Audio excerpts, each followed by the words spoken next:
that time of week again. I'm Chef Nicolas Ganea, and let's just jump into it. My client asked me to do that chicken thing again. You might remember a couple weeks ago. But he wanted me to change it up. Of course, I went too far. Roasted parsnip romesco. Then I did a simple rosemary marinade. I lied. You know I didn't do something simple. I used that pomelo sauce that I used before, but then I added orange juice to it and then added rosemary and thyme and chopped it up and threw it in there to give it more of a color and, well, to make people think, wow, it's a typical rosemary and thyme, you know, marinade. Wow. No, it's got so much more. Now, while the chicken was getting roasted and looking beautiful like this, and while I was doing that, I got the Brussels sprouts and pan-seared them, and then finally added in the broccoli leaves, and then added in the pomelo marinade chicken sauce glaze so it would steam the broccolini to cook it. So I wanted a little color to the dish because it was just like, it wasn't enough for me. I needed something bright. So I used up this sherry and cherry glaze that I made previously last week for my client for a dinner for his family. And I'm gonna be honest with you, I actually don't like dark meat. I don't actually like it when it's confit. But don't let me distract you from this gorgeous dish, because it was gorgeous. It was very colorful and sexy.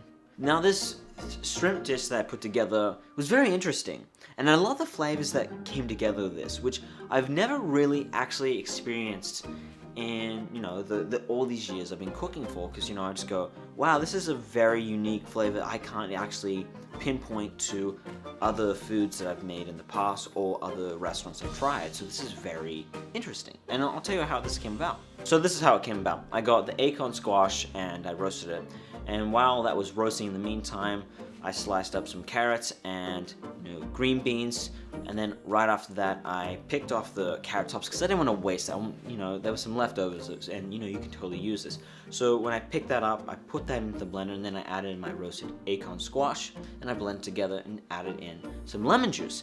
And what was interesting, you think it kind of be just, you know, just normal, like, you know, acidic, whatever, and a little sweet, whatever, but as I added in that skin, because I had second guessed it, I was like, you know what, I kind of want to have a little more color to it, so I added in that skin as well to give it a kind of a crunch to it, and it was just an interesting flavor overall. I was like, wow, how do you, Then I also added in a little mango because, of course, carrot tops are bitter, so you kind of want to balance it out, and with my surprise, that's where this unique flavor came in. Not because of the mango, but just all these flavors that came together. And since this was different flavor that I've never experienced, I wanted to throw that together with the shrimp. Now, I didn't want to cook the shrimp with it because it's going to change the color, and I want to just keep the shrimp as is. Of course, what I did was I just sauteed the shrimp and just seasoned it, of course, with salt. Then I added another pan with carrots and the green beans, and I added the sauce to it. And of course, it was tasty and flavorful, but this is what I was doing. When I started adding it to a plate, I was using this brown plate, I started looking at it and I was like, man, this kind of looks like vomit. I go, let's just put it on a different plate and try and plate it up so it makes it a little more nicer at least. So I gave it to my client. He was very happy about it. I was like, man, this is really good. What is this? And I explained to him, you know, because he couldn't pinpoint what it was. And I actually made it for myself today, actually. I was like, it's really good. I just couldn't help myself. I'm like, just experiencing that again, like, just to maybe think that maybe I just couldn't remember this flavor or something like that. No, it's exactly the same. It's got its own kind of thing to itself.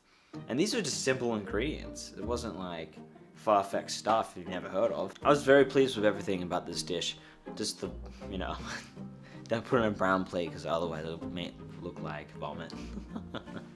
And now for my last dish. Shall we proceed? I got the last of the cherries at the store and I was like, yes please. I don't know why this is in the store, because it shouldn't be in season. Got them, scored them. So what I did was I got the cherries, picked them and boiled them with sherry vinegar. Surprisingly, that would not make it fresh, of course. And then I added the pomelo juice and then I blended it. That's how I came about with, you know, whatever. I sliced up some peppers, kale, shredded that, and grape tomatoes. Pomelos, of course, supreme pomelos. Surprisingly, I didn't think it was gonna be. My client said it was very refreshing.